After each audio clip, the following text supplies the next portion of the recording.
দেখুন, অফিসিয়াল মিটিংয়ের জন্য মাননীয় গৃহমন্ত্রীজি আসছেন। আগামী দিনে যেই উত্তরবঙ্গ সহ যে গোটা পশ্চিমবঙ্গে যে সীমান্ত, সেই সীমান্ততে একসময় বেড়া দেওয়া যাচ্ছিল না, যেহেতু রাজ্য সরকারের তরফ থেকে ওরকম সহযোগিতা ছিল। নতুন সরকার মাননীয় শুভেন্দুবাবুর নেতৃত্বে গঠিত হওয়ার পর যত তাড়াতাড়ি সম্ভব জমি হস্তান্তর করে দিয়েছে বিএসএফ। মাননীয় গৃহমন্ত্রীজি বাকি তো ওনার অফিসিয়াল মিটিং উনিই বলতে পারবেন এই বিষয়ে। হাইড্রোজেন চালিত ট্রেন চালু হচ্ছে ভারতের। তো প্রথমবার হাইড্রোজেন চালিত ট্রেন আমরা ব্যবহার করছি। মাননীয় প্রধানমন্ত্রীর নেতৃত্বে, মাননীয় রেলমন্ত্রী অশ্বিনী বৈষ্ণবজির নেতৃত্বে ভারতবর্ষের রেলে অনেক কিছু পরিবর্তন হয়েছে। আজকে প্রায় 90-এর বেশি অমৃত ভারত স্টেশন গোটা ভারতবর্ষ জুড়ে তার উদ্বোধন হচ্ছে এবং এনএফআরের অনেকগুলো হচ্ছে, তার মধ্যে পশ্চিমবঙ্গের 25টা মতো হচ্ছে। এই পশ্চিমবঙ্গেই শুধু অমৃত ভারত স্টেশন 100-র বেশি, NFR, eastern railway, south eastern মিলে 100-র বেশি অমৃত ভারত স্টেশন দেয়া আছে। কিছু তার আজকে উদ্বোধন হচ্ছে 25টা মতো, বাকিগুলো আগামী দিনে হবে। ইস্টার্ন রেলওয়ের কিছু আছে। এই পরিমাণ রেলের ইনফ্রাস্ট্রাকচারে এর আগে কেউ কোনো সরকার এত টাকা খরচ করেনি।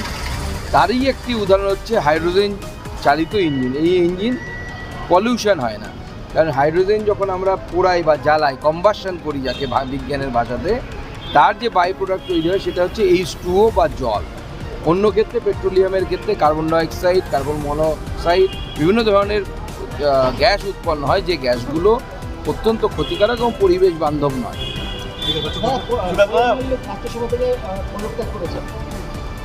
উনি পদত্যাগ করেছেন, এবার পদত্যাগ কেন করেছেন উনিই বলতে পারবেন।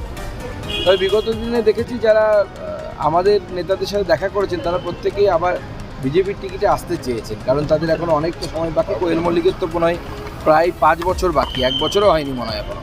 স্বাভাবিকভাবে উনি চাইবেন অন্য কোনো রাজনৈতিক দলের হয়ে এসে সেখান থেকে।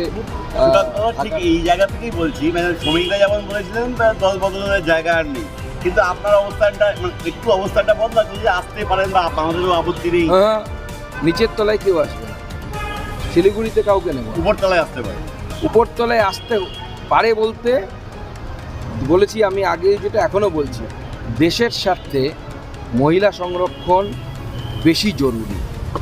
এই যে লোকসভা আমরা অনেক সময় দেশের বড় স্বার্থের জন্য ক্ষুদ্র স্বার্থকে জলাঞ্জলি দিতে হয়, কারণ বিজেপির নীতি হচ্ছে কান্ট্রি ফার্স্ট, পার্টি সেকেন্ড। আমরা জানি পার্টিতে হয়তো সাময়িকভাবে এতে বিজেপির ক্ষতি হবে, পশ্চিমবঙ্গে কিছু মানুষ বিক্ষুব্ধ হবে, কিন্তু দেশ আগে তারপরে পার্টি। এই যে লোকসভায় এনসিপিআই, রাজ্যসভায় যারা তৃণমূলের সাংসদ ছিলেন বিজেপিতে যাচ্ছে না, আর এই রাজ্যে ঋতব্রত তৃণমূল, এটা কি ওয়ান দেশ ওয়ান নেশন ওয়ান ভোট এই লক্ষ্যেই মানে জলমাপাটা বা জমিটা তৈরি করার জায়গাটা প্রস্তুত করছে বিজেপি? দেখুন, আমরা এনসিপিআই কে যাবে না যাবে তাদের ব্যাপার, আমরা যারা বিজেপিতে এসছে তাদেরকে নিয়ে বলতে পারবো। বাকি কে চটি চাটা তৃণমূল আর কি বালিশ চাটা তৃণমূল, সে নিয়ে আমাদের কোনো ব্যাপার নেই।